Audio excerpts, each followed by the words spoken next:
Hello, everybody. We are live. At least I think so.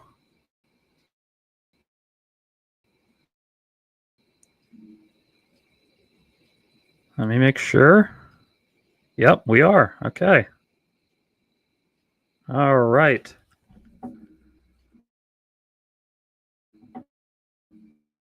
Actually working. Hello.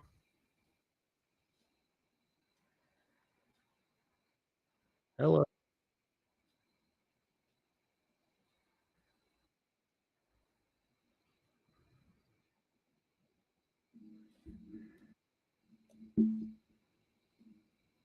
All right. Time to link that to a bunch of people. That's one. That's one. That's one.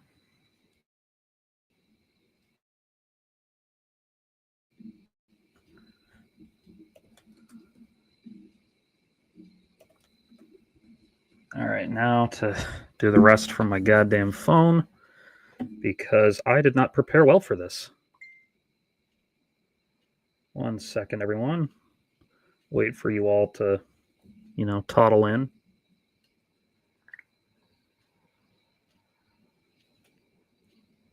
All right.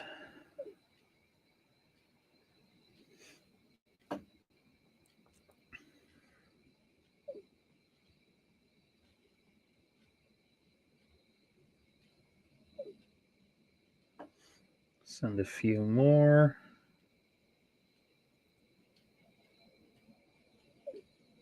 Come on. There we go. Instagram. Got us on the last couple.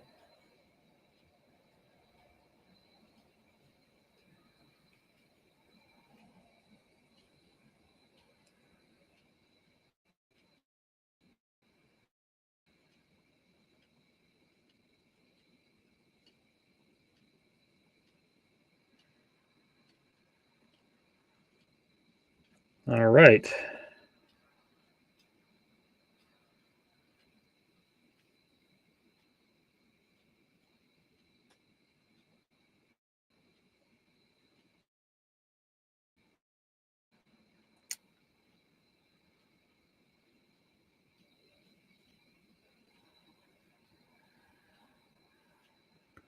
How's everyone doing tonight?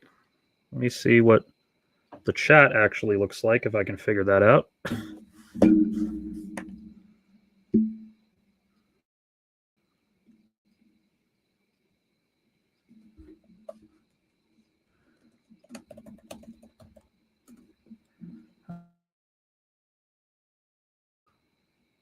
Where is chat? Oh, there's chat. Buongiorno, everybody. Let's see how many people are watching. Let's see how many people are watching this goddamn thing.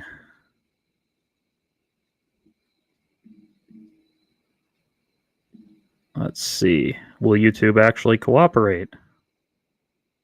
Looks like it sort of is.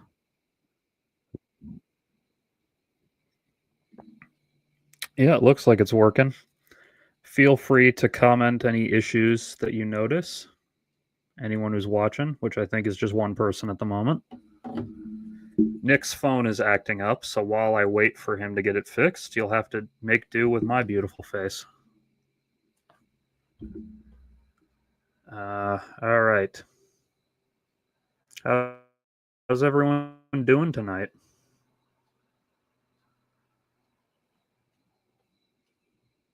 Habla habla.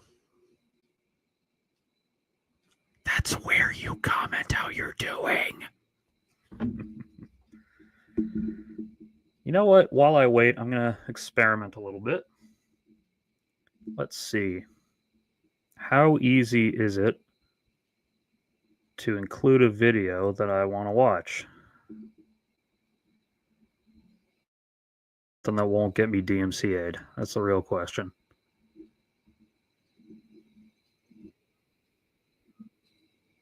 All right. Let me see if I can figure this out. There we go.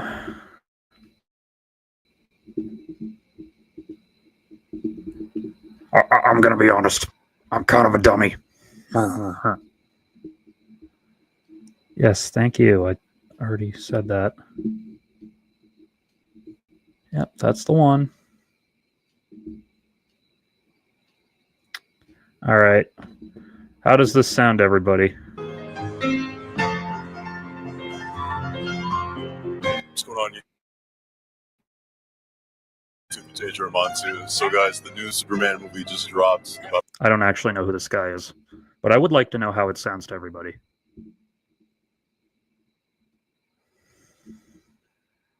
That's good. That's good. Where's the volume? Because that guy was way too loud. 3 weeks ago. I don't actually care about what this guy's doing. Come on, YouTube. You can do it.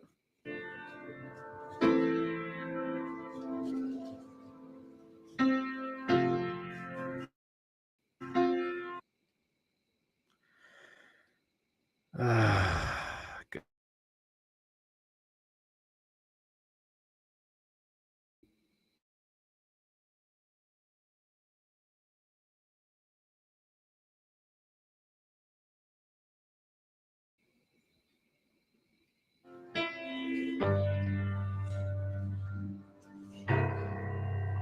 Yeah, I'm skipping this because I really don't want to be reminded of Man of Steel. That movie is a fucking piece of shit.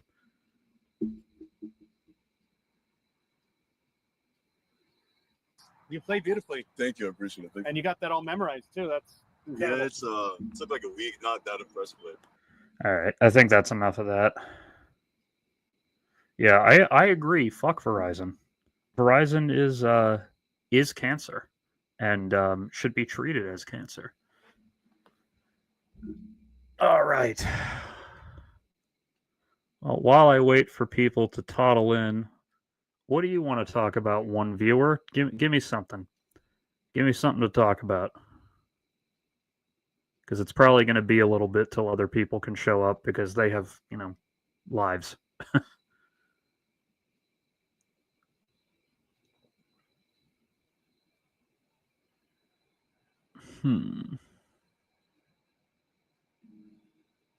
That's not what I want.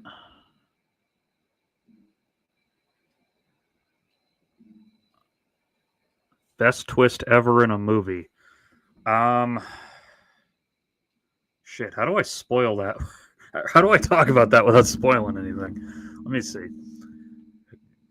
Everyone talks about The Usual Suspects 1, which, it's good, but it's hard to enjoy that movie because you just get told that twist before you ever see it. And also the whole Bryan Singer, Kevin Spacey thing.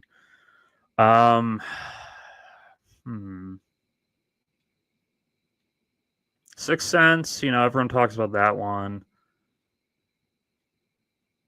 What's the best twist? See, that's hard.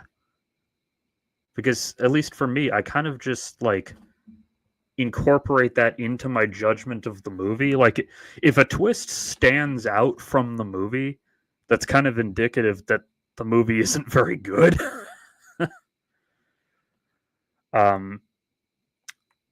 Here's a twist for you. How about this one? So I watched this movie Woke the other night that was on Tubi, and I guess you'd call it a twist, or maybe it's just shitty setup. So she's with this dude, and he's like a fucking asshole to her. He treats her like shit, and her friends are all like, "Why are you with him?" And she keeps trying to play defense for him, and not really saying anything with her defense. And then 45 minutes into the 70-minute movie, we find, maybe more than 45 minutes, that we find out they've got a 50 Shades of Grey BDSM thing going on. And all right, fine, you're into that, but it's this dude treats you like dog shit. Why are you staying with him, man?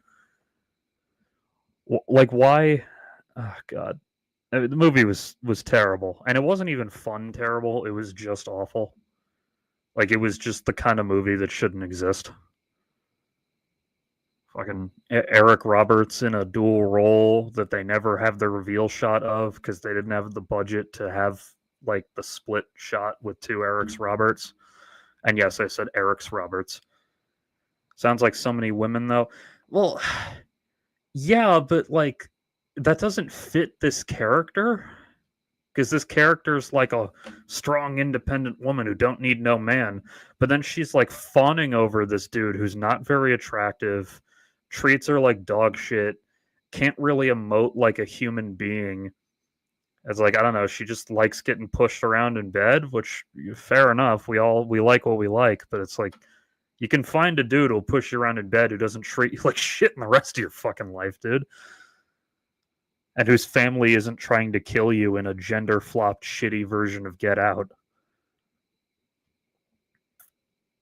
Also, like, how did she not know that he was connected to her parents' legal case? It's not worth discussing because none of you fuckers have seen it. And which is good. I envy you for having not seen this piece of shit. Oh my god. I mean, I suppose I can't complain too much because it's stuck in my memory. Say what you will about woke. I remember the goddamn thing. Hello, Connor. I see everyone's just using their real names in chat, which I guess is fine. Connor, what are you haunting about? Because I can recap for you whatever you missed. Hello, Connor. There's a bit of a delay between chat showing up and, me actually speaking. Oh, yeah, I forgot I could do that. Hell yeah, brother. Yeah. Oh, yeah. Curious, why do you watch movies that you know are dog shit? Because I hate myself. Here, I'm going to put this up to demonstrate. Because I hate myself. Because I deserve to suffer. I enjoy suffering. It and also just morbid curiosity. Like, I don't know why I watched Woke. I watched it because I was like, oh, it's not a big time commitment. I just jumped in 30 seconds ago. I wanted to say hi. I love you, buddy. I love you too, Connor. You're a good friend. Who the hell is my third viewer? Hell yeah. So I watched it because I was ripped on edibles and I was like, oh, this is going to be good while I'm on edibles. And then it wasn't good, even though I was on edibles. Like it was upsetting. It made me mad. It makes me pity Eric Roberts because, like, bro, you were in the Dark Knight. Like, what are you doing in this abortion? Like, do you have gambling debts? Do you like? I don't know, man. Whatever. I don't know why people are like this. Imagine being in the Dark Knight and then being in Woke 2024, which, by the way, I keep calling it Woke 2024 because like 50 other people had the same idea for a title. So if you search Woke on like Letterboxd or whatever, you get like 50 different results, and none of them are the movie I'm talking about. Like it's one of those ungoogleable movies. You have to write like Woke movie 2024, and then that doesn't even fucking narrow it down because there's another movie called Woke that was also made in 2024. Oh, God. They thought they had something, man. They thought they had something. And I suppose I admire that for its sheer audacity. But audacity only takes you so far. I'm going to chug this water for a second. Give me a minute.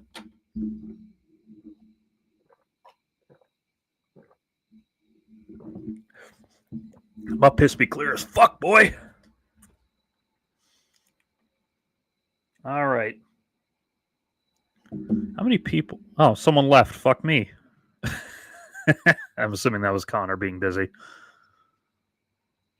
Oh, yeah, sweet. I can delete Connor's comments if I want to. If I feel like being a huge dick, I can ban Connor and make him make an alt to watch me. So if Connor's gone, who's the second? Oh, Connor is here. So then who was the third who disappeared? Zach, was that you? Allie? I sent out the link to everyone. Yeah, fuck it. I'm throwing it in that Discord I'm in. Why not? Oh, it was Matt.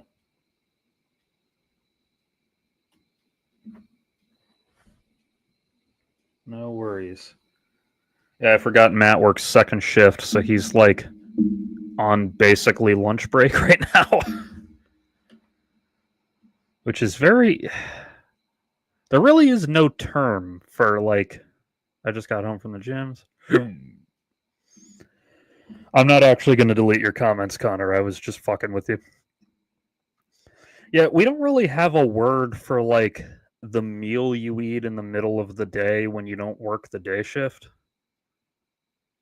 Which is like, because like night shift workers have like their lunch break at say 1 a.m. Like, what the hell do you call that meal? Dinner? I guess. I don't know why. I don't know why we don't have a word for that.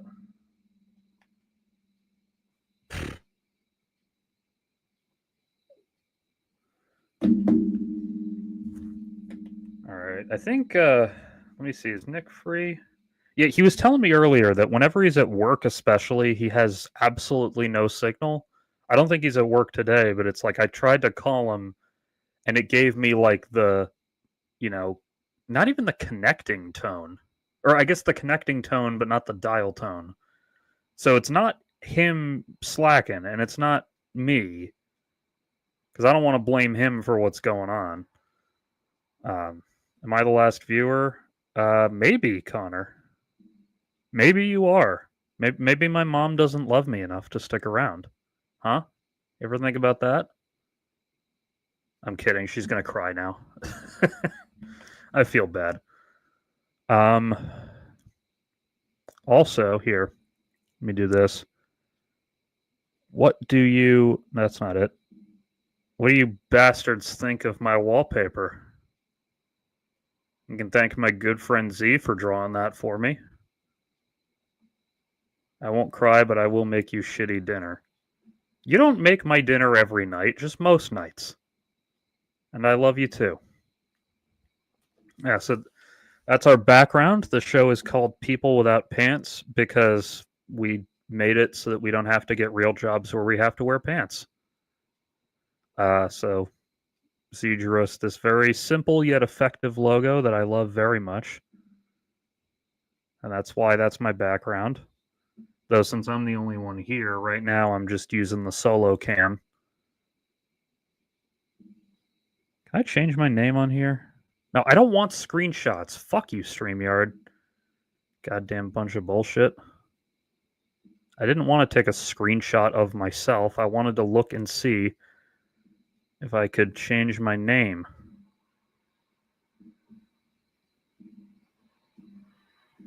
There must be a way to do it, right?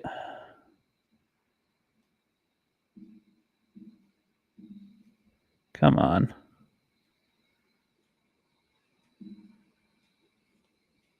That is also not it. Fuck you.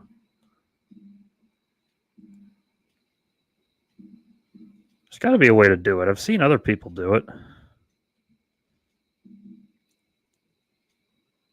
I should have done this before I actually got on this stream, I'm just realizing. But then again, unprofessionalism is part of my aesthetic. MCU's most deceptive trailer. I don't care about that. Why is that in my... Look, I'm Wadley. Howdy, howdy, howdy. I'm assuming that's you, Harrison, you beautiful strange man. Because only you would have such an odd joke that only you and I get.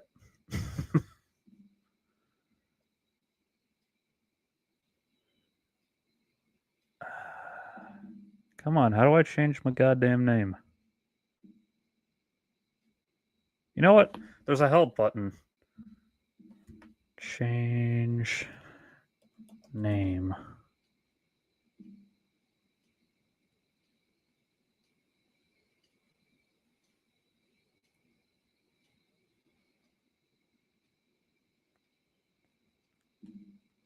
Edit name. Correct, except for the beautiful part. Don't sell yourself short.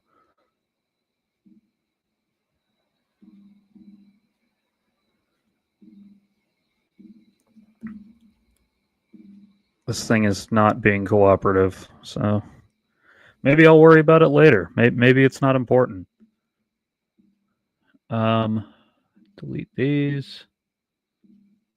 Macs are kind of unintuitive sometimes, aren't they?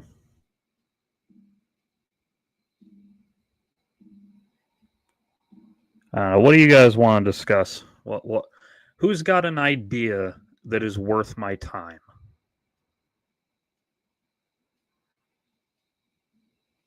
Anyone got something?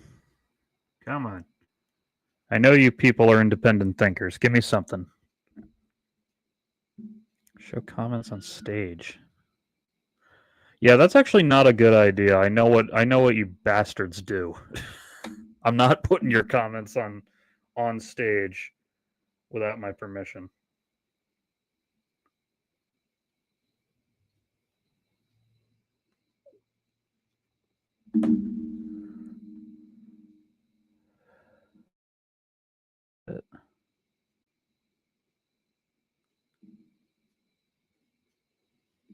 Here we go.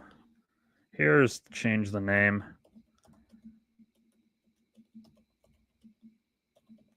Big cock Jimmy. Hell yeah. Ugh.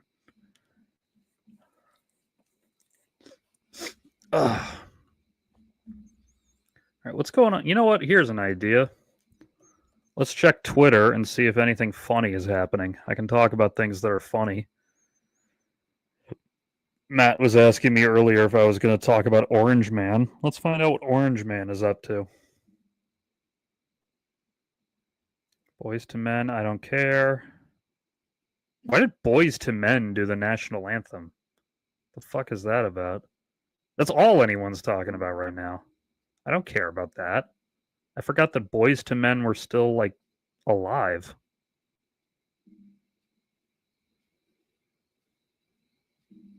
True. Here, I'll share this with you. There's the share button again.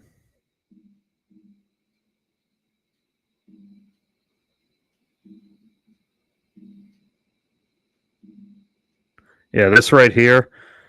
If you don't read comic books or interact with the fandom, you have absolutely no clue how accurate this is. Like, I mean, I get it. Like, Red Hood's cool and all, but, like, guys, I think we've had enough of him. Yeah, he came back from the dead. He and Batman don't always get along because he likes to kill people and Batman doesn't. Like, that's cool. Where do you go from there? Oh, he's just Batman again? All right, I guess that's cool. Whatever. Oh, he's using the crowbar now because that's how he got killed. Yeah, great. What does he do? What does he do other than be Batman with guns? Like, doesn't he? He's in Gotham still. Like, come on, go. There's a million other shithole cities out in DC that could use Punisher with a grapple gun. Why don't you go there? Or better yet, why don't we do something interesting with this character? Have you ever considered doing something fucking interesting? Like Under the Red Hood. That was cool. What's happened since then? Not much. Oh, check it out, dude. Oh, he's so cool. Oh, he's got fucking guns. Yeah, that's great. And hang on, I just got something. Orange Man, at least now he knows how we will all feel when he finally shits the bed and not just his pants. He probably does shit the bed. Maybe that's why Melania doesn't sleep next to him anymore. Maybe he just like actively fills his sheets with diarrhea every night. He's got those like fucking rubber sheets you get for a kid who wets the bed or like an old person who wets the bed. I mean, he is an old person. He's what, 350 fucking years old? At least as many pounds. Like, bro, just it's okay. You can go into the light. You have done your job. You have ruined things. You have exposed the rot at the center of the American system of government. You can rest now. It's okay. We love you, and by love you, I mean despise you. It's okay.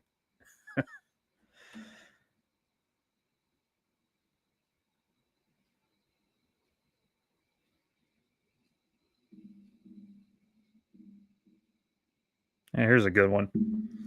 It really is hard to contextualize the hubris it's taken for Americans to develop this insane relationship with medicine. For all of human history, you were essentially flipping a coin on whether or not you'd see your kid turn 10. True. Yeah.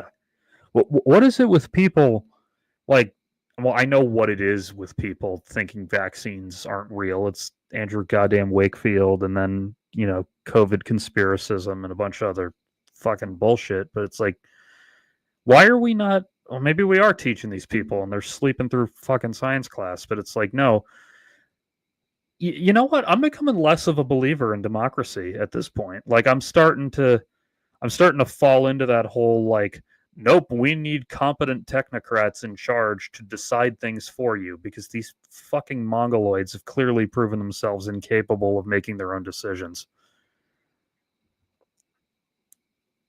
Oh my god. There's a whole galaxy out there.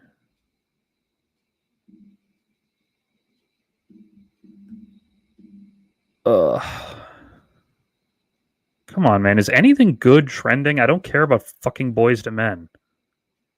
And I don't want to know why spit is trending either. I think it's a sports thing, but I don't really care. Is Trump fucking dead yet? Let's find out. Trump dead. No, sadly, he is still around. Trump's still around. Trump's saying...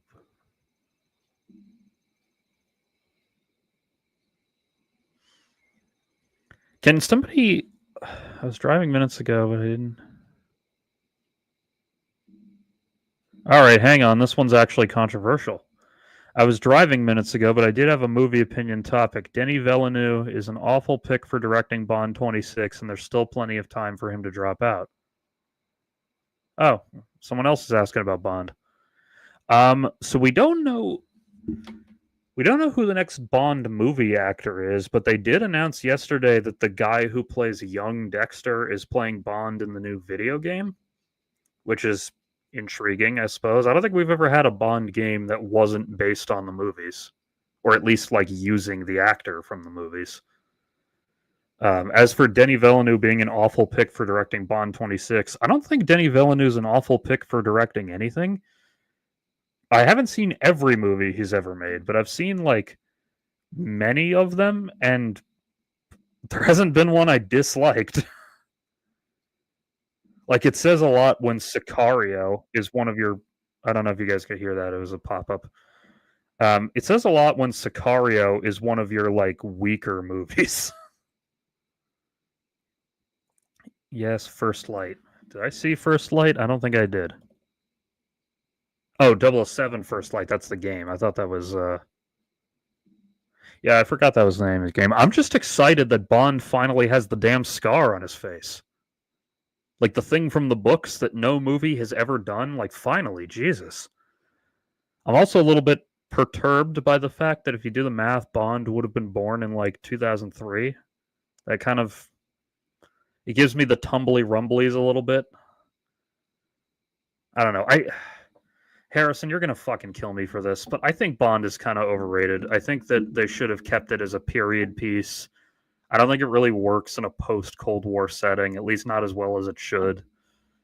Like, I don't know. I pitched this to one of my friends the other day. I want to see what I call MAGA James Bond, by which I mean book-accurate James Bond, where he's like a huge misogynistic, racist, violently homophobic piece of shit. Like, I kind of want to see that. I'm intrigued by the concept of, like, period piece. I hope a 3 baby James Bond says Skibbity. Thank you. You know what? I'm highlighting this comment. He will say Skibbity. And he'll say it in his fucking accent. Oi, bruv, skibbity bibbity pip pip cheerio and all that. I'm gonna go eat me some spotted dick with my bad teeth. Now, here's something to actually discuss. Denis V is a confident director, but Sicario included. His work doesn't ring as supporting for what I hope would be a fun Bond adventure. Maybe not. But you know what? Let's give it a shot. The next Bond will probably be a silly one because they've been stuck with Daniel Craig for the last 20 years. That's not a complaint. Daniel Craig is good, but the Bond movies kind of oscillate between serious and silly with each new actor. So I hope they go back to, well, not silly, but I hope that they like. Hang on. Human Sugar Bowl. I don't get what you're referencing. No, you're right. He is overrated, but only he can get away with things Jack Ryan and Ethan Hunt couldn't do. Well, that's not really true. Jack Ryan and Ethan Hunt get away with a lot in terms of violating due process and international law, and so does James Bond. The difference is that Bond does it with wacky sci-fi shit, so you kind of forget about the fact that he's like a tool of Western imperialism. But see, I want the movies to lean into that. Like, I want him to be kind of a piece of shit. I want him to be kind of like thuggish. His ears stick out so far. His head looks like a sugar bowl, nowhere near hot enough to be a Bond. Yeah, my mom has some choice words about Daniel Craig as Bond. Yeah, it doesn't. I'm not worried about Danny Villeneuve. I don't know. He's proven himself competent. I'll give him a shot. I mean, fuck, maybe it sucks. We wouldn't be a stranger to a shitty James Bond movie. We've had many of them in the past, arguably more than not. But fuck it. Let's see what he does. If it sucks, fire him for the next one. Maybe he'll come crawling back to Dune and I'll finally get to see fucking Wormleto in live action. Oh my god. You know what? Actually, I'm pulling this out because you guys probably don't know what Wormleto looks like. Here. Wormleto. Harrison agrees with you, Mamo.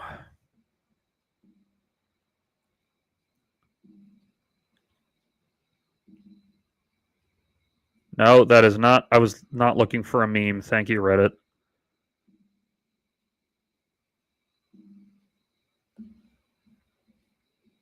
No, come on. Give me what I'm looking for. Open image in new tab. Here we go. Harrison is smart. He is. That's why he's a good friend, and that's why he was very useful to have around in geology class in high school. Share screen. Yeah, look at this shit. I cannot wait to see this in live action. I cannot wait to see fucking giant clitoris man in live action. Like, I want to see this shit.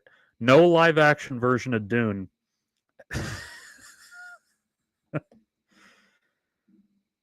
Craig just looked like an overpriced piece of flappy chicken.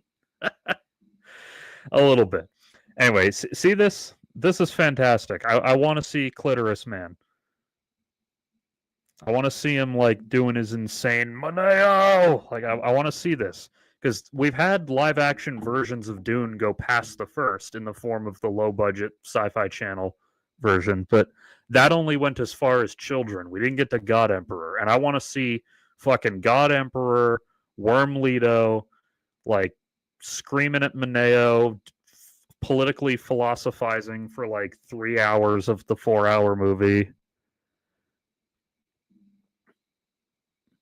Yeah, I don't know how men don't find it. It's literally right there. It's a critical hit zone in a fucking video game, but you're never going to find Clitoris Man. Fuck you. I know exactly where Clitoris Man is. They'll have to recruit all the lesbians. Funny you say that. Funny you fucking say that, because that's literally what he has in God Emperor of Dune. He has an all-female militia who obviously do lesbian shit with each other because, duh. Yeah, the Dune books get really fucking weird as they go on. That's not what I was looking for. That's what I was looking for. Yeah, like there's literally a scene in God Emperor of Dune where like one of his kind of female commanders or whatever is watching Duncan Idaho climb a rock, and she gets so turned on that she spontaneously orgasms in her pants, like from watching him climb rocks. Yeah, the Dune books get fucking weird. Everyone gets addicted to pussy in the last one. It's like Duncan Idaho is like got this weird fucked up bond with Marbella, who's like a female version of him. Not literally, but like in terms of skill set. And like they don't even really get along very well, but due to some magic ritual bullshit, they're literally sexually addicted to each other. So they're kind of forced to work out a relationship despite their differences. It's a weird goddamn book, and I cannot wait to see it adapted into live action. I hope that we can make Warner Brothers do that. Because goddamn it, I have earned this. I have put up with so many bad adaptations. I sat through fucking Man of Steel. I sat through goddamn all of the Fantastic Four movies except the latest one, and to a lesser extent the 90s one. Oh my god. How many fucking bad Bond movies have there been? A ton. Harrison can back me up on that. Fucking Lara Croft. Goddamn. Several bad Doom movies. Not Dune. Doom. Doom. They made 2. Both of them sucked. Just like, goddamn it, just give me this, Denny, please. I have earned this. I have earned Clitoris Man. I have earned the freaky kind of weird CG effect of him. Except it's those movies, so it'll probably actually be good. Please, just let me have Clitoris Man. I'm begging you, let me have him. Thank you. I second the notion on disliking Man of Steel. So I recently rewatched all of the Superman movies except Man of Steel, just because I'd seen it somewhat recently.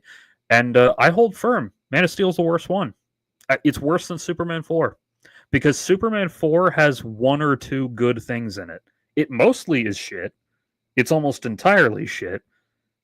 But at least he is Superman. At least he doesn't fucking let his father die to keep his identity secret. Villeneuve needs to give us practical effect clip, man, no CGI. Well, so you could get the lady from Clerks 2, because that was a whole joke in that movie about how she has like a big clitoris and how it's like only a step away from being a small dick. I'm sure my mom loves hearing me talk like this. So anyway, Superman 4 is shit. But at least he mostly acts like Superman. He's not standing there, dour, sitting. He doesn't fucking let a bomb go off in the Capitol building and kill everyone inside and then just stand there and not help. Oh my god. I'm pissing myself off thinking about Zack Snyder's version of Superman. Like, I'm not even the biggest Snyder hate boner guy. Like, I really like the Watchmen movie, and I've liked, some of the ideas he puts forth. But he just, like... Well, I know. He has accidentally made 1 or 2 good movies. It's kind of nasty, but I'm proud that my son understands the significance of the female anatomy. Well, yeah, you don't keep a woman around very long if you don't. Haha. Yeah, You guys remember the scene in Superman 4 where he fucking roofies Lois Lane? So, I think very glad your grandmother opted out. Yeah, well, I told you. I think the term is hypers. Everybody hypers in chat if they've seen Superman 4, or at least tell me if I'm talking out of my ass. From the director of the Ipcress file comes a moderate piece of shit in theaters in 1987. Oh, no, it's not a moderate piece of shit. It is a bad movie. But it at least doesn't fundamentally misunderstand its title character. Like Man of Steel basically, along with the Injustice game, basically made mainstream the concept of evil, or at least asshole Superman. And it's like, that's not Superman then. Like, it's not very interesting. Oh, what would in your opinion, what makes a bad movie? That is way too big a topic for me to get too far into. If you want to know why Superman 4 is a bad movie, uh, script sucks, effects are awful, nobody really wanted to be there, tiny budget that got cut repeatedly during shooting.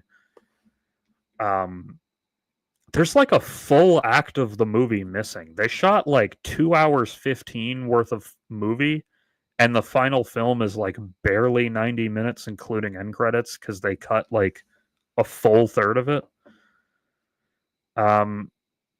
It has fucking like the concept of creating like a nuclear bomb man isn't that terrible, but Nuclear Man is a shitty villain.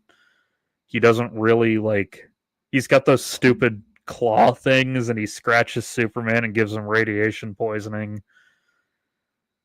Like it's not a. It sucks, but like at least it has something. Like Gene Hackman, even though he openly admitted he was just there for the check, is still acting fucking circles around everyone else in the cast as he did in the previous ones, because he's Gene Hackman and that's what he did. Lois Lane is there. I mean, she doesn't have much of a role, but at least she's fucking there, unlike the third one. Warner Brothers Discovery. Warner Brothers Discovery confirmed taking influence from Superman 4 for BVS by also cutting out basically an entire act of the movie. No, that movie just felt like it was missing an act. It was like 8 hours long. Or at least it felt like it was 8 hours long. But at least it had that cool Batman scene. I've watched the movie itself twice, once for each cut, and I've watched the Batman warehouse fight scene like 20 times. Because it's fantastic, and the entire rest of the movie sucks balls and asshole. God. But yeah, those are worse. Those are worse than even the shittiest Christopher Reeve one, because at least those had Christopher Reeve doing his damnedest to make the movie good. I actually have not talked about Superman 3, which I like. Not because it's good, it's not, but because it's fascinating. It has two things that most superhero movies don't even today. It has ideas, and it has audacity. Now, that only gets you so far, but I will always admire a piece of shit with ideas much more than a like competently constructed movie with no soul. Like Superman 3, it like I mean, say what you will, but having your third Superman movie be a Richard Pryor comedy vehicle featuring Superman, that's a bold fucking choice. That, you miss 100% of the shots you don't take, as they say. I do kind of wish we'd gotten Cavill in a movie written by someone who understands Superman. You know what? I don't know if this is just like poisoned well from those movies. I fucking hate Henry Cavill now. Like, I've never seen a movie he was in where I thought he was fantastic. I've seen a few where he was like, yeah, he's fine. But he doesn't have anything for Superman other than being tall and muscular. He doesn't particularly look like him. He sure as fuck doesn't have the acting skills to carry the role. He's British, which, like, sorry to sound nationalistic or whatever, but I don't think a Brit should be playing fucking Superman in the same way I don't think an American should be playing James Bond. I thought he was better in Man from U.N.C.L.E. I still have not seen that. I thought he was fine in Ministry of Ungentlemanly Warfare. I thought he was fine in Argyle. I've heard good things about him in The Witcher, but I haven't seen that. I don't know. Like, it's not good. I heard kind of mixed stuff about it. I don't know. Like, maybe he has acting skill deep down that I haven't gotten to see. But when your introduction, at least for me, to like, the world, or at least to my world, is being in the worst Superman movie ever made and not even being very good in the worst Superman movie ever made.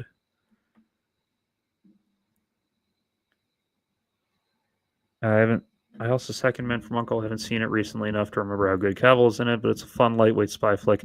So, to merge these two topics of both Man from Uncle and Superman.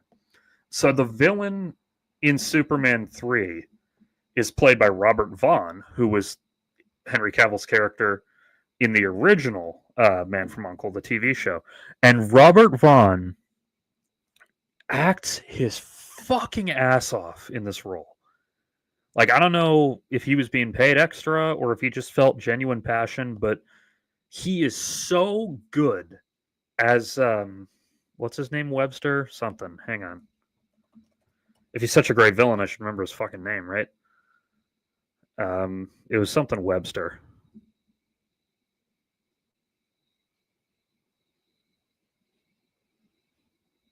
Ross Webster. There we go. Yeah, Ross Webster. He's like an evil businessman, and he's so like over the top piece of shit that you're captivated by him in every scene he's in. Like Miriam, yes, very funny. Very funny Evas M. Morph Lee, which I know what that means, but I'm not going to bother explaining it to the audience. You can if you want. So he's an evil businessman. He's almost like a precursor to the modern versions of Lex Luthor, because this was before the John Byrne shit where they reinvented Luthor as like the evil businessman. He's kind of a precursor to that. He I don't want to say choose the scenery because that implies he's overacting. He's not. He's so gleefully evil. Like, he literally has a line where he explains to Richard Pryor that he was born rich and that he has literally never worn the same pair of socks twice in his entire life, and that he doesn't know what happens to his socks after he gets rid of them. Like, he says shit like that.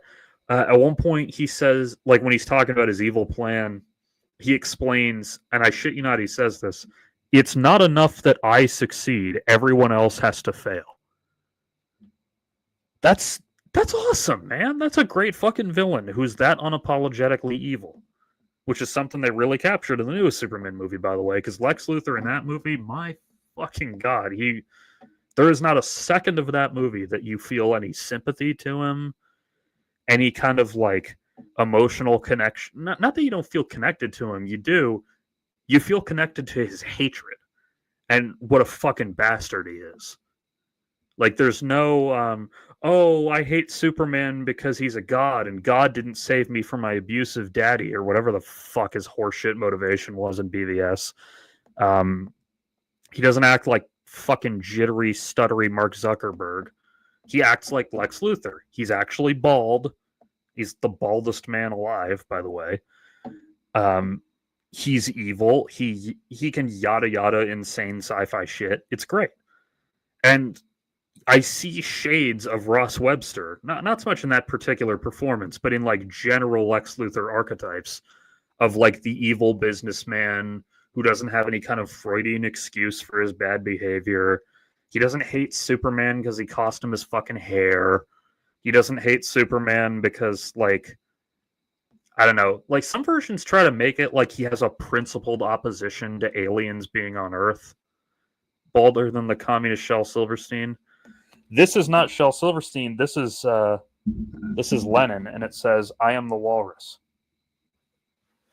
Thoughts on current reformed Luthor in mainstream comics continuity? I actually have not read that because comics are annoying to get into unless they're Elseworlds.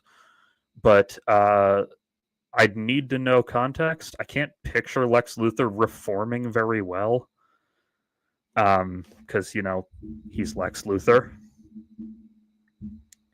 But I mean, maybe it's good. I don't know.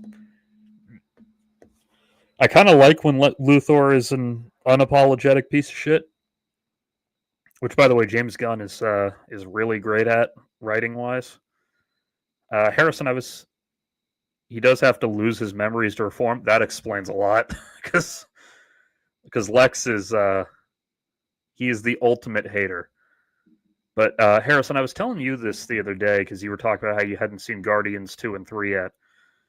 I read this great Twitter thread where they talked about how when the first Guardians came out, the one complaint was that the villain wasn't very interesting, which he wasn't. He looks cool. He does his bad guy thing, and he gets his ass hollowed out by the Guardians. Cool. He serves his purpose. But so people commented online, oh, he's not very good.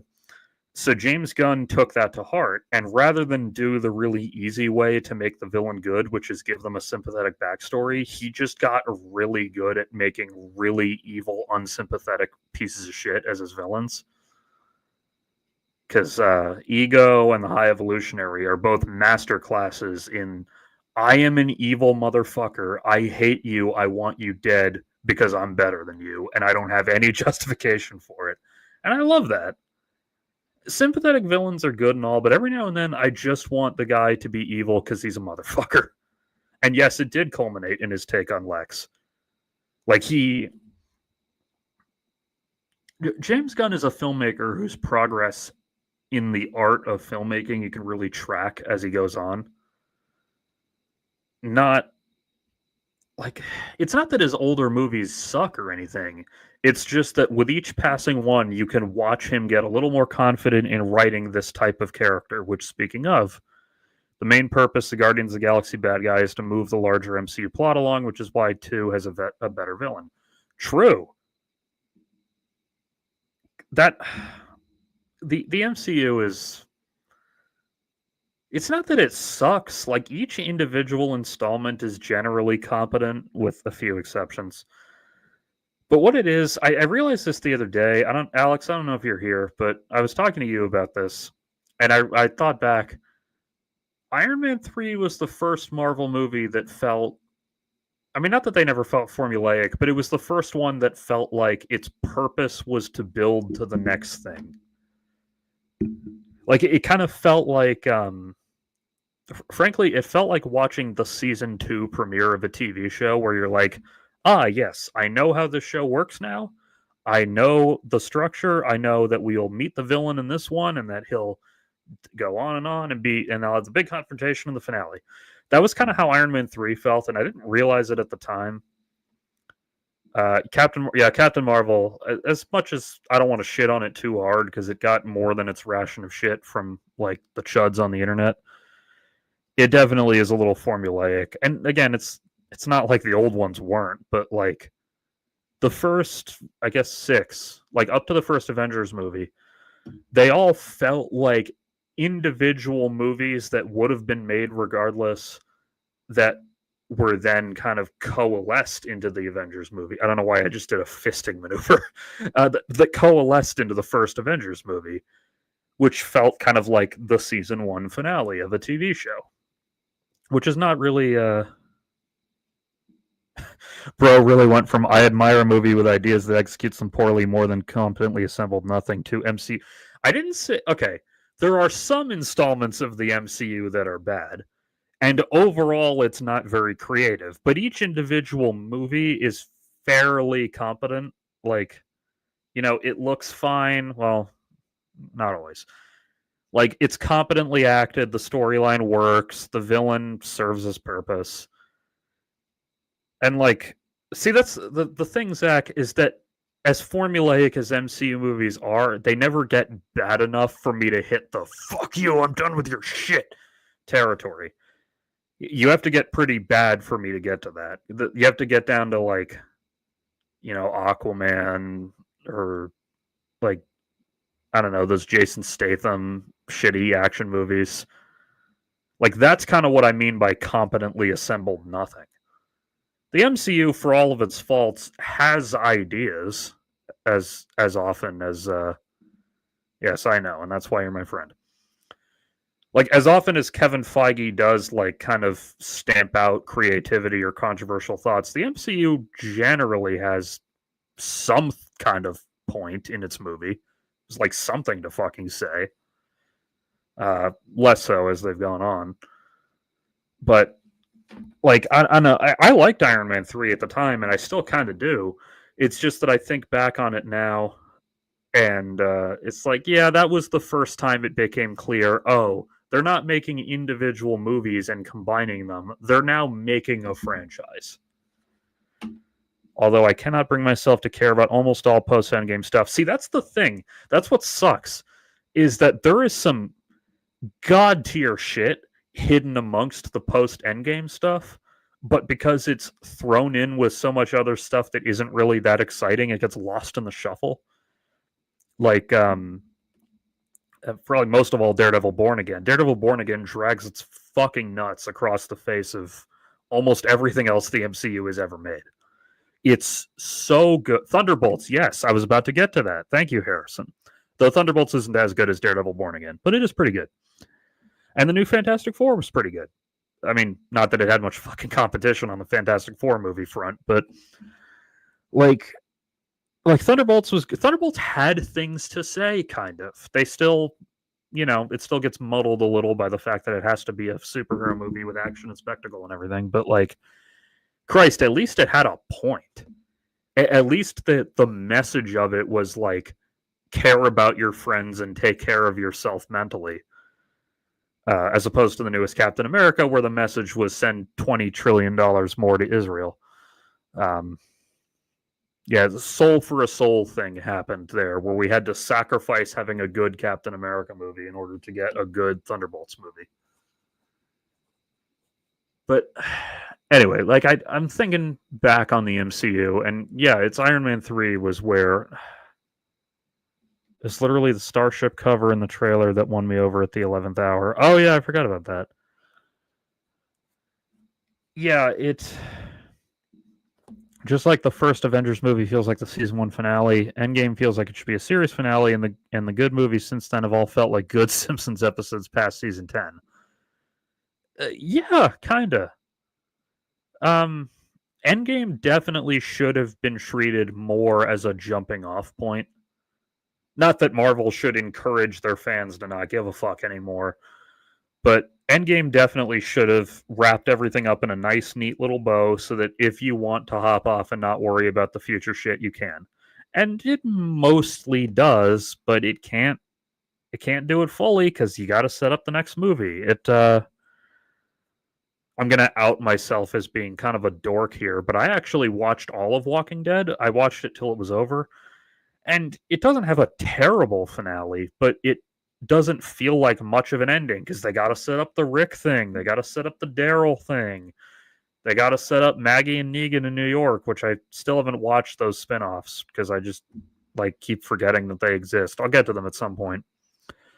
But see, that's the thing. I'll get to them at some point. There was a time 10 years ago where I sat my fucking ass in front of the TV at 9 p.m. on Sunday every week and I watched Walking Dead live with commercials and everything.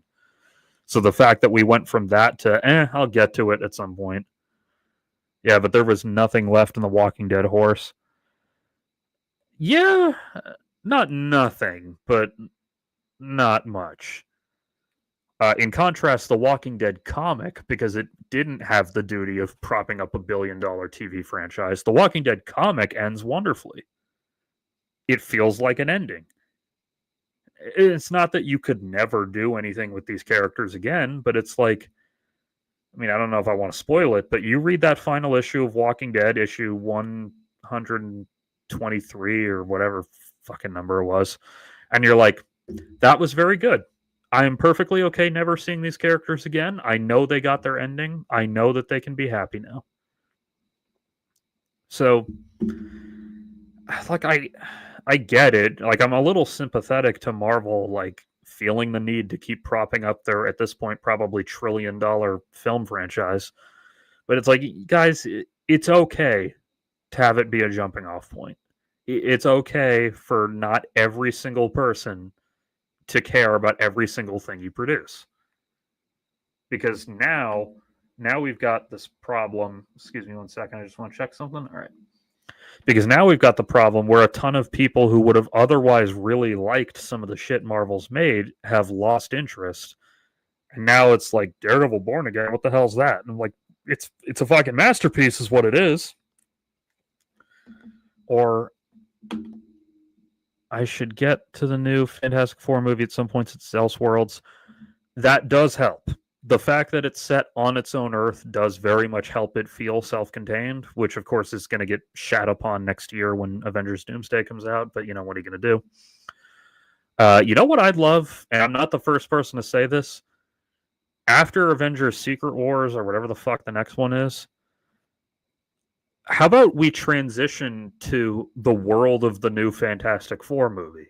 Because that world has a really cool retro futuristic aesthetic that would actually carry future movies beyond name recognition. I mean, it won't carry them forever. They still have to be good, but like, oh, what does retro futuristic 60s era Iron Man look like? I'd love to fucking see that. And because it's a different universe, it's okay for it to be a different actor playing him. But also, the MCU is the most accurate way to adapt cape shit because it makes you buy tickets to 4 movies you don't care about to understand the one you do. No, the most accurate way to adapt cape shit is the way the Fox X-Men movies did, where the continuity between movies doesn't make the slightest lick of sense, and you just kind of have to pretend each movie is its own thing with no connection to anything else. That's the most accurate way to adapt a comic. But like, what's the world of the new Fantastic Four? It's called, I think, Earth 828 because that's Jack Kirby's birthday. That's a nice little tribute. But I'm assuming none of you have seen it yet. But it's like I said, it's set in what appears to be the 60s, but like a retro futuristic version of the 60s, where you've got the 60s hairstyles and like consumer technology. But then there's also flying cars, which appear to be a thing that normal ass people can own too, because the Fantastic Four aren't the only ones who have one.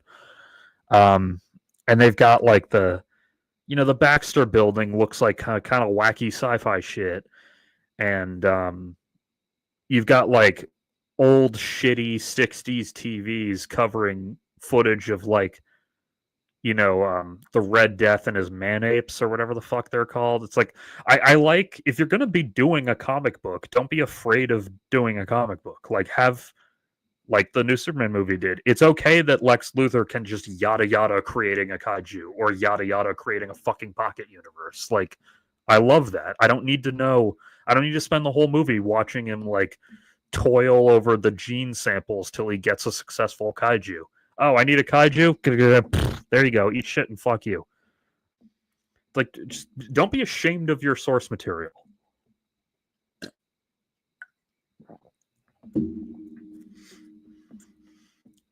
But yeah, this comment is correct that the MCU did do a very good job of making you buy tickets to movies you didn't necessarily care about. Which I don't find a bad thing. Like, oh, Alex is here. I love that they made spacecraft look cooler than just jumping through hexagon portals. I don't even mind the hexagon portals thing. I thought that was a good way to make faster than light travel sort of make sense. But yeah, I did like the retro futuristic look. I figured you meant space travel, Alex. But I like the 60s look. I like that it's a version of the 60s that seems to not have racism because, the lack of racism does tend to make movies better. Unless they're about, racism, which this movie isn't. Nothing beats the miasma effect. I'm assuming you meant miasma. Yeah. Old Star Trek really did have a charm to it. Oh shit, it's a being of pure energy, and definitely not a cheap optical effect because we ran out of money and CBS won't give us more. Or NBC, I guess, back then. But, like, I don't know. Like, I really like that new Fantastic Four movie, and I hope that they don't get a steaming diarrhea turd dropped on them in the form of Doomsday.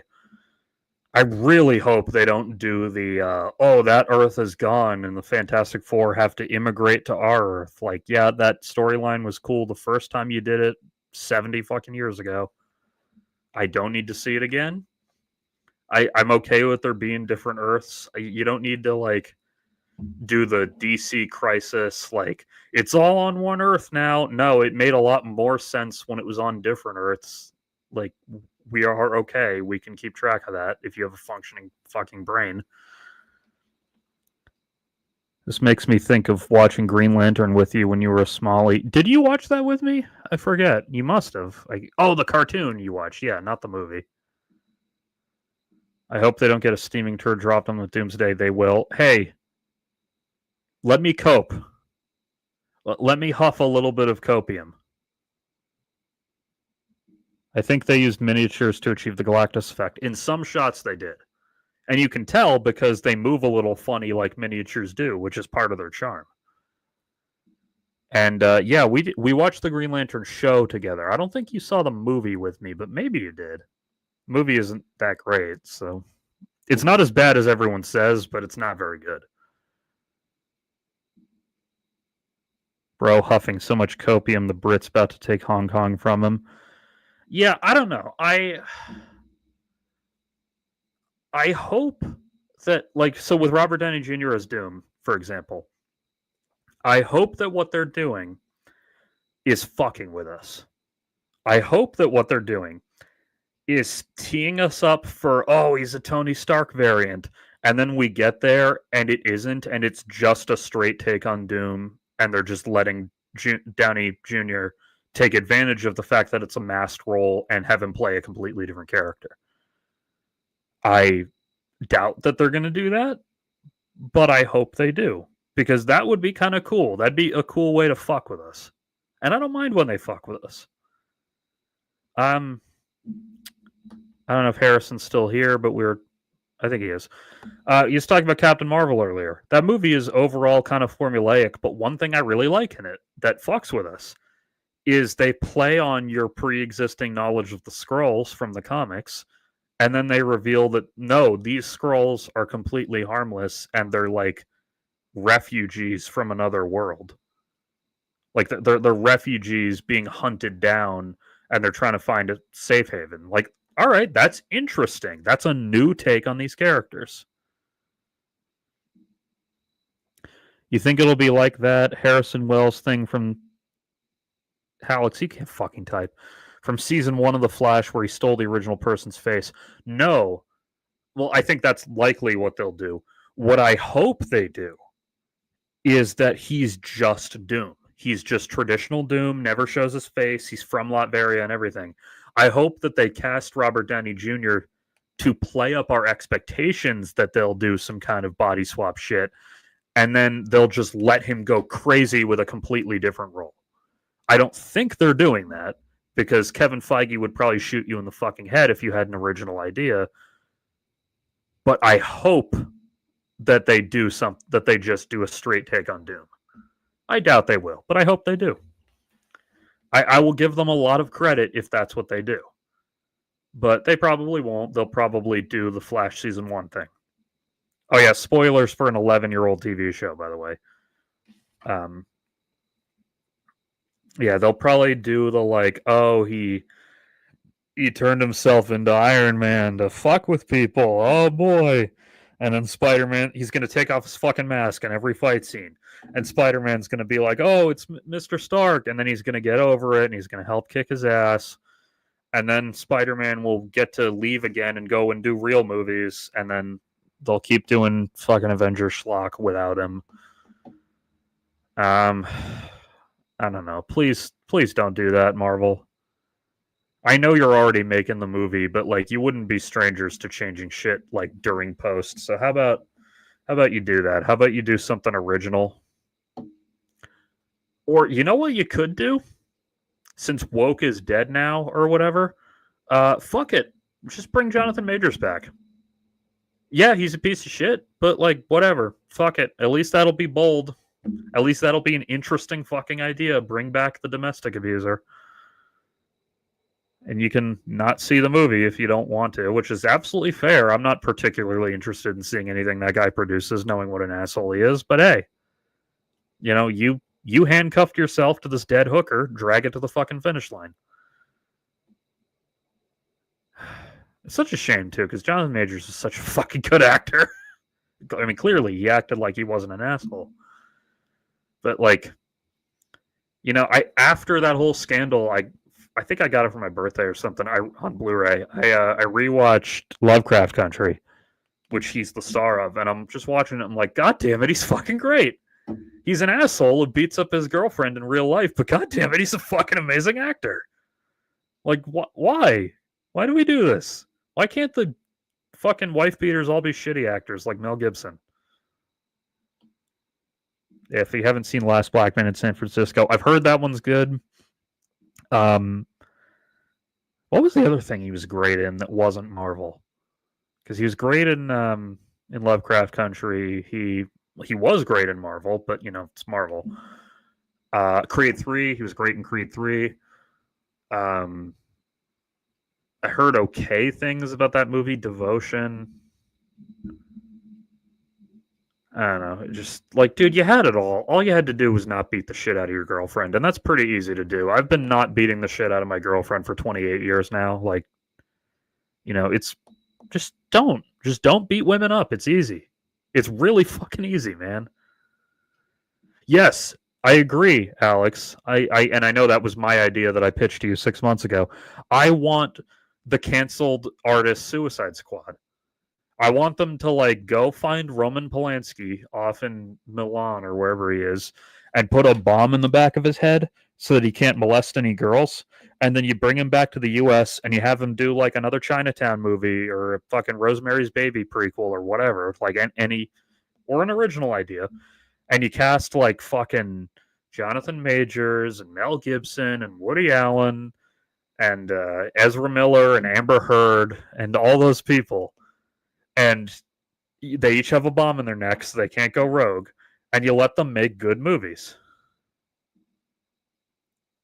That is true. Tormented souls do make the best art. There's a reason Marilyn Manson wrote all those songs about doing drugs and abusing women, and then it turns out that that's what he does. Make it a reality show of The Last Survivor. No, because then they can't do another one. The whole point of the Suicide Squad is that despite its name, if they survive, they can do another. They can do another mission, another movie. Roman Polanski makes some great fucking movies. I hate to say it, but he does. So put the bomb in his head and let him make it. Oh, that's not the wrong one, but reality show with The Last Survivor, except they really are the last survivor and everyone else actually dies. Yeah, but then you can't make Chinatown 3 or whatever. I don't know. As a society, we're really odd with who we cancel and who we don't. Because, I don't know. Roman Polanski gets fucking, essentially exiled from the U.S. for, having dubiously consensual, to put it mildly, sex with a 13-year-old girl. But then Anthony Kiedis did the exact same thing and wrote a song about how great it was, and his reputation has pretty much survived. He's still around. Red Hot Chili Peppers still sell out fucking stadiums. They still play Catholic Schoolgirls Rule, even though it's literally a song about committing fucking statutory rape. So true and so subjective. Case in point, our White House. That's different because politics is inherently clown world. And also, you're a lot more subject to things that have been legally adjudicated in politics, whereas in media, it's kind of the court of public opinion. But fucking Zach, Music Man, which member of Led Zeppelin was it who had an underage girlfriend with her parents' permission? Was that Jimmy Page or was that Robert Plant? I forget which one it was. I think it was Jimmy Page. But he didn't get canceled for that in that era or today. People still love Zeppelin. Steven Tyler literally took legal custody of his underage girlfriend so he could fuck her with impunity.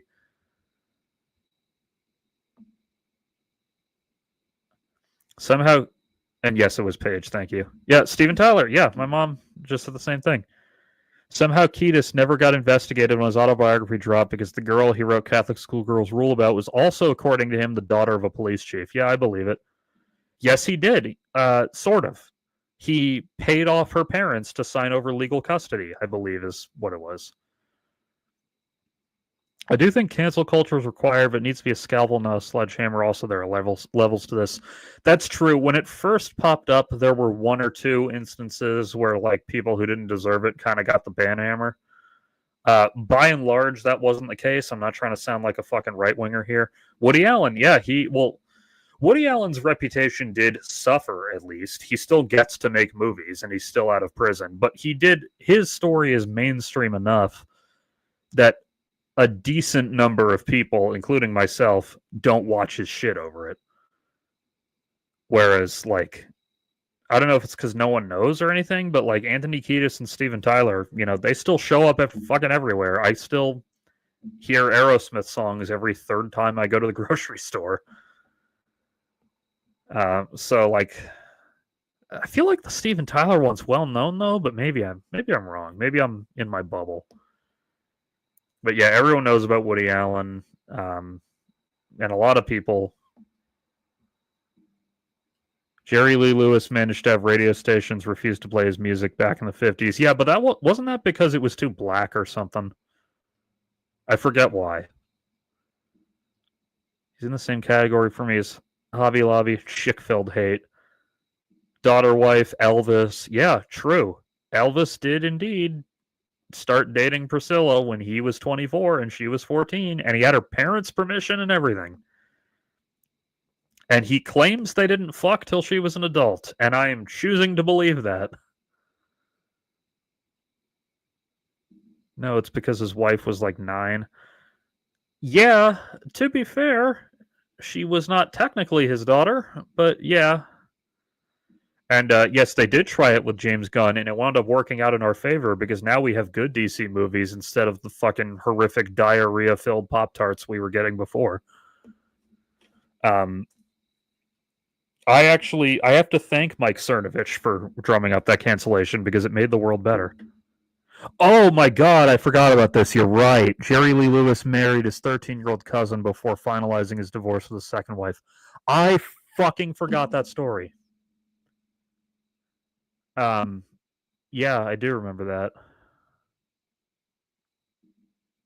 13-9, yeah. Yeah, the thing with Woody Allen, so that wasn't technically his daughter, it was his girlfriend's daughter whom he never legally adopted. But he did meet her when she was like 7, and he was somewhat of a parental figure to her. So it's still really fucked up. It's just not legally fucked up, which is apparently a huge distinction. Knowing the 50s, the really scandalous thing was probably the bigamous. Yeah, didn't he like cross state lines to do it too? I think that was, I think there was something to do with that. It also helps that in that era, being a rock star was like extremely controversial, and they were always looking for a way to fuck you over. Being a rock star didn't carry quite the same celebrity power pull that it does now. It's kind of like how in the 80s and 90s, all those fucking rappers got legal charges that they kind of didn't really deserve because that was the music everyone was afraid of and hated. Like I know he's an asshole now, but Snoop Dogg, the whole like murder case against Snoop Dogg because he was driving the car when his bodyguard shot someone in self-defense. Like, come the fuck on, man. Like, you are clearly just being racist. You are clearly just trying to shut down a rapper because you're afraid of his fucking music. Like, grow up, you bunch of goddamn snowflakes. Episode 1, the daughter wife. True. Yeah, I know you love Snoop, but he made some kind of semi-homophobic comment recently, so I'm a little bit pissed at him right now.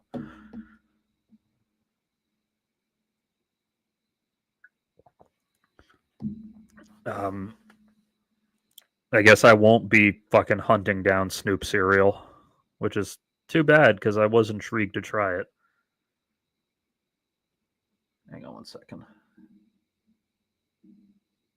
Okay. He also loves Trump. I did hear that. I wasn't sure if it was true. I was hoping it wasn't. I don't know if he loves him or was just willing to take a paycheck to perform at his party. Which are not the same thing, but it doesn't look good, I'll give you that. Yeah, that's here. It's a big club and you ain't in it, as Carlin once said. Snoop Dogg is monstrously rich, and that does fuck up your brain. Yeah, exactly. He agreed to play the inaugural. Yeah, so he might have just taken the check, but I don't know. That combined with being afraid of having, like, gay shit in a fucking kids movie. He's off the list. You know what? That's fair because, he brought it on himself. I don't know. He is like 200 fucking years old now and super rich, so I'm sure that doesn't help. You're allowed to say the big boy words on YouTube. It's okay. You don't have to censor it. Yeah, YouTube lets you say big boy words, which is why I'm on here and not on TikTok.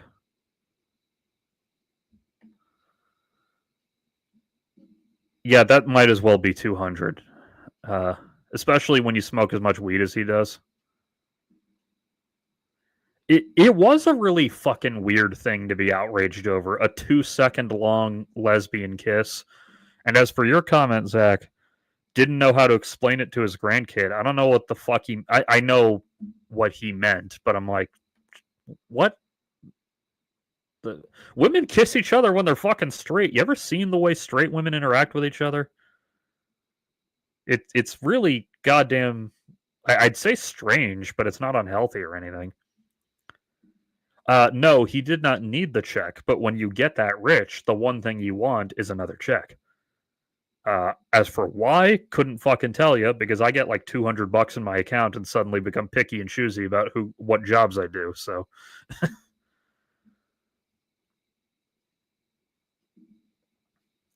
which is wild because the specific thing his grandkid didn't understand was how two women had a baby. Like, bro, how do you not know how to explain adoption?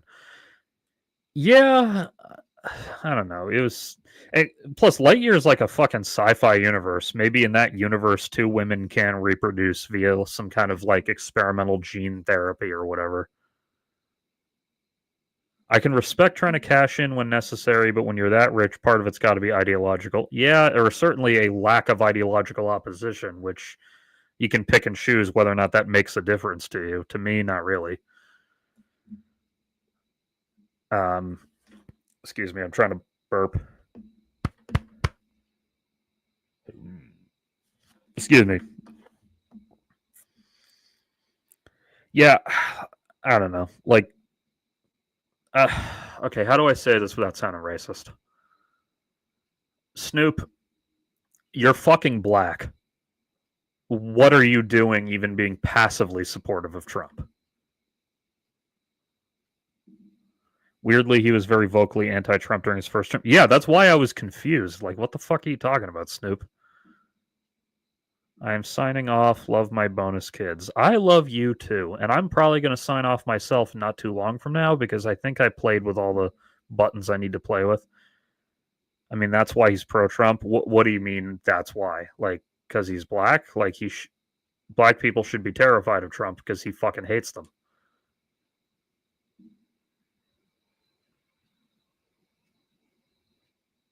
Like, I don't know. I mean, I get that, like, they don't fear-monger about black people as often as they do Mexicans and trans people, but, like, Republicans fucking hate you, dude. Why would you ever support them?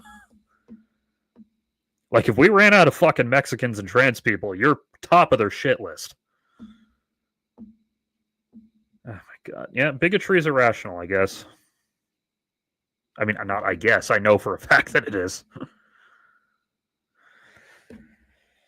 Ugh. Fuck me, man. Ugh.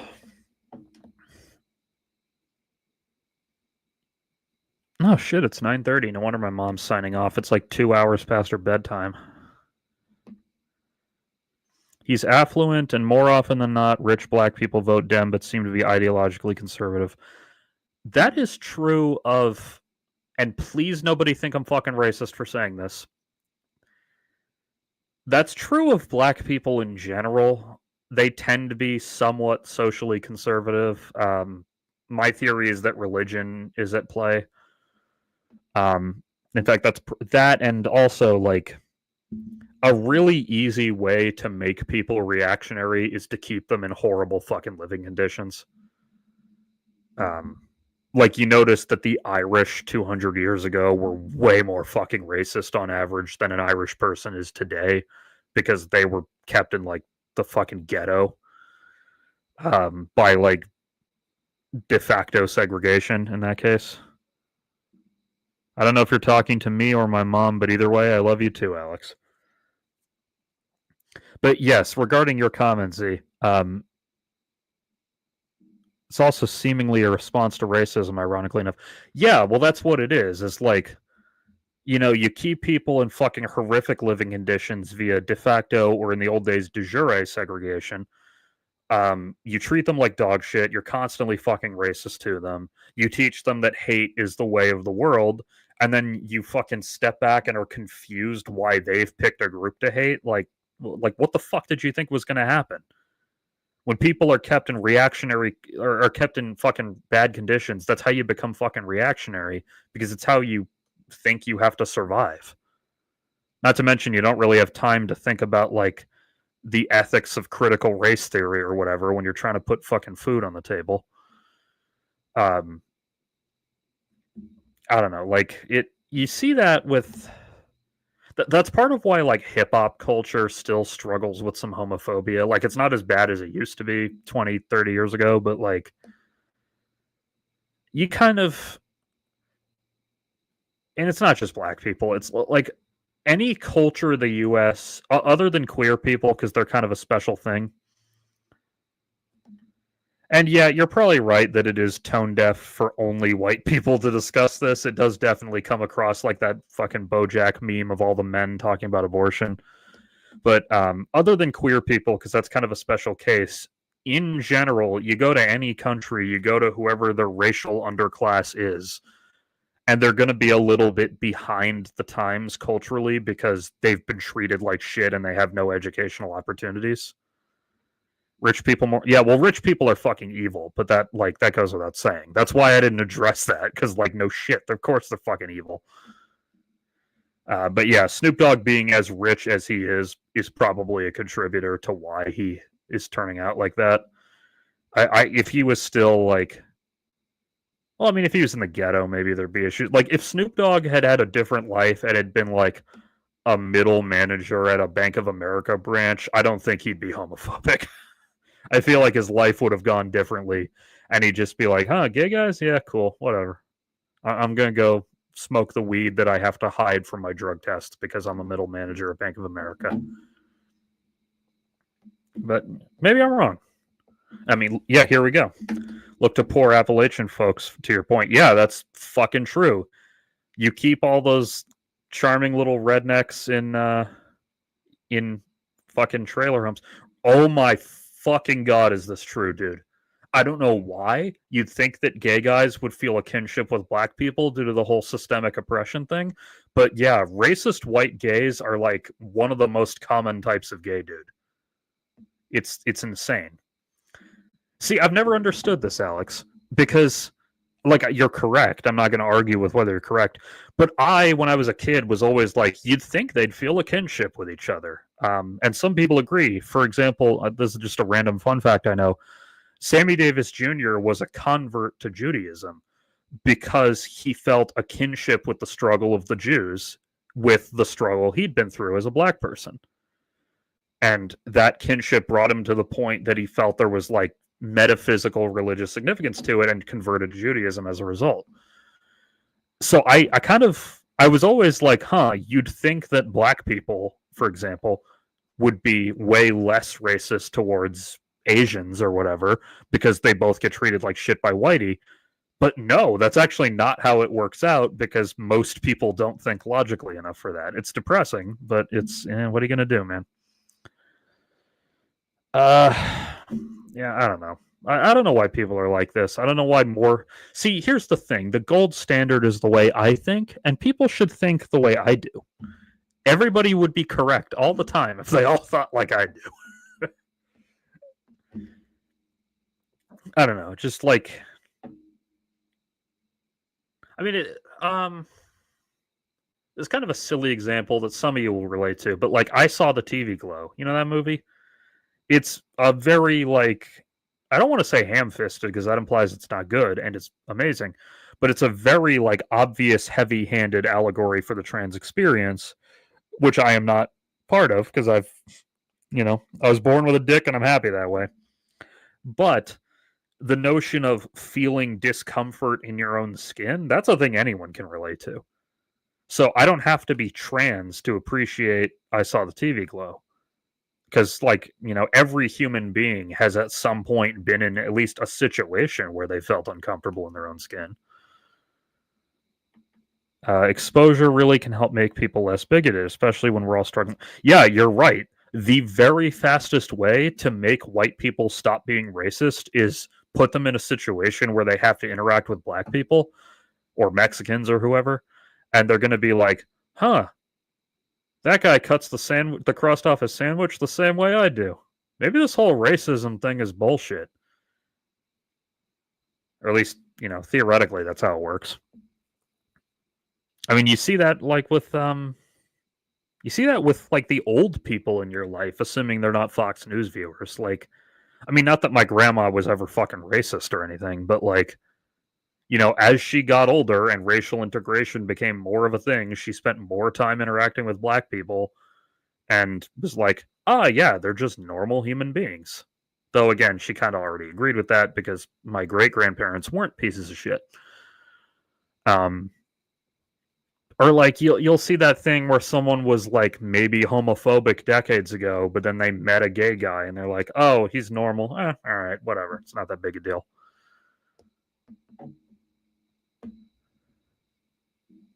Yeah, that's why Austin, Texas is somehow super queer friendly despite the rest of the state's politics. Yeah, Austin is basically held hostage by the rest of Texas. And as you point out here, most major cities are basically the same.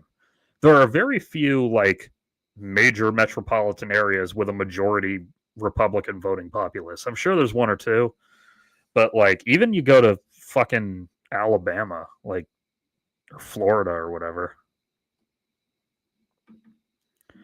People's beliefs being deep-seated enough can prevent simple, even continuous exposure from defeating bigotry. That is true. It does depend on the person. It depends how casual it is too, because there's like casual racists and then there's professional racists. there's ranked competitive racists. And most racists are not at that level. Most of them just kind of passively hold a fucked up belief that you can probably talk them out of if you ingratiate yourself to them enough. But then there's like the true believers.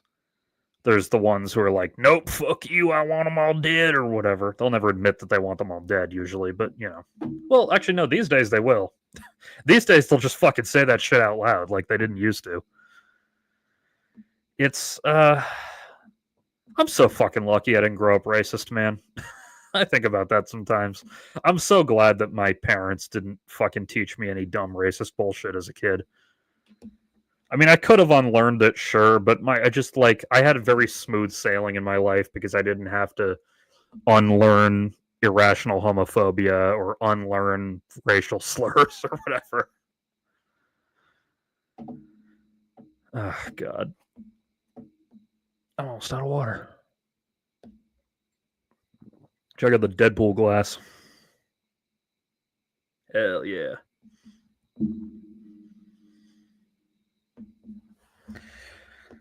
Yeah, I don't know. Racism is fucking irrational, and I've never understood like why anyone takes any serious stock in it. Like, fucking my joke I always make is melanin. Like, why are you afraid of melanin? It's not that big a deal. You are correct. Anti-black racism in the U.S. doesn't really get exterminationist most of the time, since this country is predicated on black people being an underclass. That is true, and yes, see, I did get this at the comic shop. I got it at Bedrock. I think, yeah, I got it at Bedrock. Everyone I know who went to college conservative left being much more open-minded, all because their friend group was no longer the same type of person from their hometown. That is true. And yes, regarding your comment, Zach, sorry, ADD here. Yeah, the U.S. is built on black people being the underclass. So generally, when you get the true believer racists, they're talking more about like they need to know their place or they need to get their shit together as a culture or whatever. But then every now and then you get like the ship them all back to Africa type of racist, which is of course silly. But all racism is silly. So I don't think I really need to say that. I would hope that goes without saying that racism is fucking silly and that if you believe in it, you're a fucking mouth-breathing sap. But, here we are. Yeah, by the way, Alex, you get this, not that you would necessarily have personal experience with this, because I certainly don't, but you get this a lot with, like, kids who grew up in really fucking religious households. Not just the racism thing, though. You get a lot of fucking that too. But you get a lot of, like, they go to college and they're like, wait, evolution isn't bullshit? Nick Fuentes certainly will. Nick Fuentes needs to come out as he's either gay or a trans woman. And, like, I know that's kind of problematic to make that joke, but look at his ass, man. Like, listen to him fucking talk. You think this dude likes women? Like, he openly admits he's never had a girlfriend. He's never had sex with a woman. He made that whole thing that was so big it made it onto the Late Show with Stephen Colbert, where he talked about how, like, having sex with women is gay or whatever. Like, I don't know. Nick Fuentes is a fucking dork, and he'd be a lot happier as the woman he truly is. But unfortunately, he can't accept that about himself, and here we are having fucking Nazis in the White House, in no small part thanks to him. The world always has to be made worse by people who are afraid to confront themselves. Now, I am not like that. I get high and I confront my demons all the time, because getting high lets me do it safely, as I explained to my mom when she gives me shit about getting high too often. But yeah, like, it's okay to do a little bit of soul searching every now and then. It's okay to, think, well, why do I believe that? And most fucking people don't. Even, like, progressives oftentimes don't really examine why they believe something. And it's less important to do that when you're not a fucking bigoted cunt, but, I love how these rich assholes and securities now have to be my problem. Yeah, like, we have fucking shitty Twitter now because Elon Musk didn't like that people made fun of him. Well, here's the thing, Elon. If you're not such a weird antisocial freak, people won't make fun of you so much. Or hell, even if you are a weird antisocial freak, but you own it. Tarantino. Quentin Tarantino is a fucking lunatic and a weird pervert, but he owns it with pride, and he only involves consenting adults. And as a result, we've put up with him being a weird, gross pervert for the last 35 fucking years. He wrote a scene in a movie where Salma Hayek is a stripper, and she pours, I think it was vodka or champagne, maybe. She pours vodka down her leg and has a man drink it off of her toe, which means putting her toe in his fucking mouth. Tarantino wrote this scene and then cast himself as the guy with the foot in his mouth. The man is an unapologetic fucking horn dog, and I love him for it. Well, but they just get angry when we call them, when we just want them to call us what we ask them to. They cry woke. Yeah, they don't fucking believe in anything. Woke is when I don't like something, and the more I don't like it, the more woker it is. Like, the fucking Cracker Barrel thing. Jesus, I'm turning into Vosh talking about politics on stream. The Cracker Barrel thing. Like, they changed their logo to the same, like, shitty minimalist design that every fucking company uses for their logo now. All right, that sucks, but whatever. People called it woke.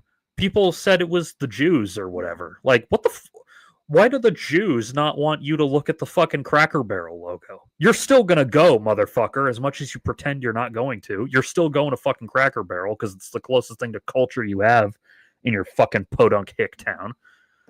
It's like, so what do the Jews or whoever gain from changing the fucking Cracker Barrel logo? Alex, I'm probably gonna log off in a minute because I'm out of water and I'm tired, and I think people in my house want to go to bed. But yes, regarding Alien Earth, it's fucking amazing. It drags its nuts across everything else. It's another one of those it's so good it pisses me off type of shows, because I'm like, wait, you could have made it this good the whole time and you chose not to. You're better than Vosh because when I said, yeah, that's more like 2019 Vosh. 2025 Vosh would probably agree with you. Yeah, it is potential. I mean, I still think that it's okay for us to discuss, but, like, yeah, it could be tone deaf. Especially if you couch your language carefully enough, you can make it okay. which is why I prefaced all of those with "I'm not racist, please don't let me sound racist, please." But yeah, I don't know. Like it could be tone deaf, it could not be. Just started watching and oh my god, the art direction is insane. Yeah, I really love that thing they do when they have to cut to something where rather than cut to it for a second, they'll just do the brief fade of it. Makes sense, it's the Legion guy. Yeah, that is true. Legion was really fucking good, man. Though Alien Earth is a lot less avant-garde than Legion, which is better or worse depending on your opinion. Yeah, Alien Earth has some amazing shit in it. It's the first one in a long while to really take the Alien franchise in a different direction. Now, it still feels like Alien, don't get me wrong. It's what it needs to be. Yeah, you're right. Now, Prometheus took it in a different direction too, but Prometheus, I mean, I didn't love it. I didn't hate it. I thought it was okay. But I don't know. I like Alien Earth a lot better. It feels much more like Alien than Prometheus did, which I get that was the point of Prometheus, but I don't know. Like it shoots none of them since the first have captured the aesthetic as well as this one does. Not even Aliens. Aliens could have, but it's set in such a different place that it makes sense that the tech and the rooms and the aesthetic would look so different. But like that opening scene in the pilot of Alien Earth where they wake up, and it's shot very much like the original Alien on purpose. Don't get me wrong. But it so perfectly captured the aesthetic of the original Alien that for just a second I thought they were playing clips from it until I realized, wait, no, none of these actors are the same. Because that set looks... damn, yes, you fucking do need to see it, Z. I respect Prometheus more than I enjoy it. It took a swing and had no shame. I agree. That's exactly how I feel. I respect the hell out of its ideas, and to some extent the execution of them. Like, it's a solid 3.5-star Letterboxd rating.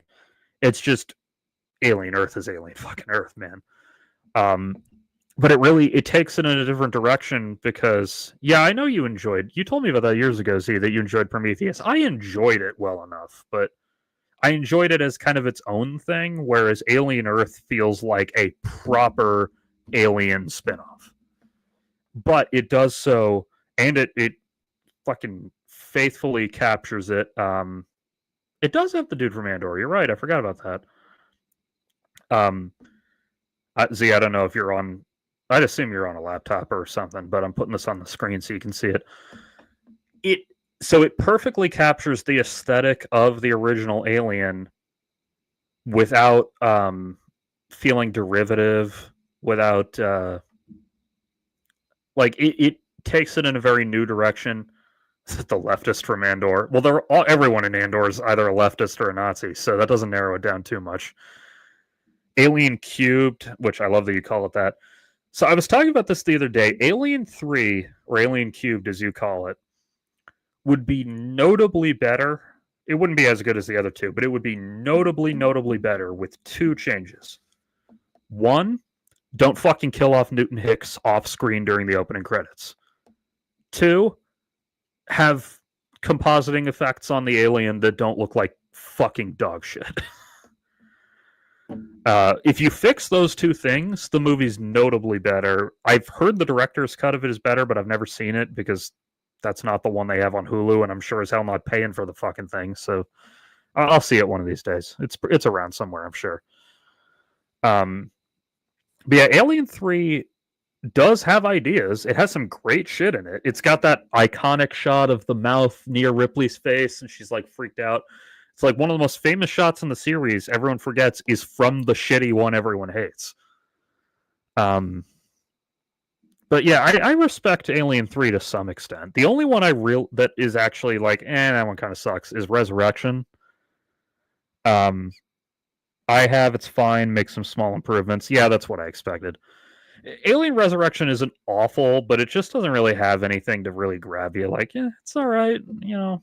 It's got that awesome fucking scene where Sigourney Weaver actually makes the no-looking half-court basketball shot. Yeah, that's exactly what it is, Zach. Alien Cubed is going to have its moments because it's Fincher. Yeah, I mean, the movie can only get so bad when David Fincher's at the helm.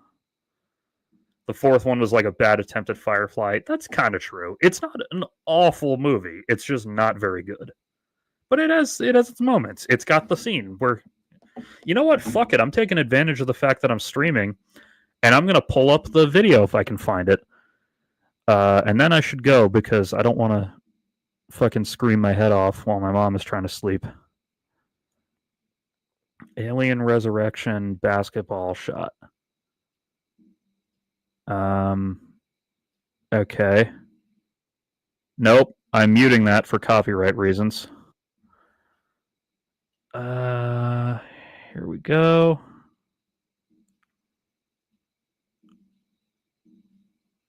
All right. Yeah, I don't know if any of you have ever seen this, and I apologize for the fucking potato cam quality. There, she's flirting or whatever with Ron Perlman. Come on. Yeah, here we go. So Sigourney Weaver actually did this. This is not CGI. That is an actual shot she successfully made. And the reason it cut so quickly afterwards is because Ron Perlman fucked up the take by going, because he couldn't believe that she actually fucking did it. Speaking of Fincher, apparently he's attached to the upcoming US Squid Game spinoff for some reason. That makes me more optimistic for that, because like it definitely doesn't need to exist. But if David, as we said, if David Fincher's making it, it can only be so shitty. Yeah, Ron Perlman breaking character. Yeah, you can kind of see it because he couldn't fucking believe that she made it. Like even in the finished cut, you can see it, and I guess on the deleted scenes, you can see it even more. But they literally told her like, just give it a couple tries and then we'll CG it. And they didn't expect her to do it, but just by accident, she fucking did it.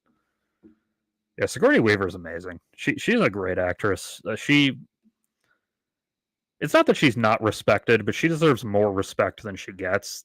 Probably just because she's in sci-fi movies. But anyway, I am thirsty as balls, and I kind of want to go watch Peacemaker and play Doom. Very cautiously optimistic. Yeah, you're right. I mean, like, the worst it can get is, like, okay. When he's... Best part of Defenders and Chappie. Oh, yeah, I forgot he was in those. Who is he in Defenders? Oh, no, Sigourney Weaver. You're talking... Okay, I thought you were talking about Ron Perlman. Yeah, I forgot that she was in Chappie. I have not seen that movie since theaters. I remember being really fucking disappointed by it. And I remember Connor being very, very entertained by Walk Like Daddy. So, anyway, I'm going to sign off, and I'll leave this up in case any of you who didn't see the whole thing want to see it. It's not that interesting unless you're partaking in the conversation, but hey, maybe you are. So I will do more of these in the coming weeks. Hopefully Nick's phone will actually fucking work so he can join, because he was supposed to be here, but I couldn't get a hold of him. And I couldn't even get past the dial tone, so I know it's not his fault. Nighty-night, Alex. Keep your butthole tight. And that goes for everybody else. I will see you guys next time. Goodbye.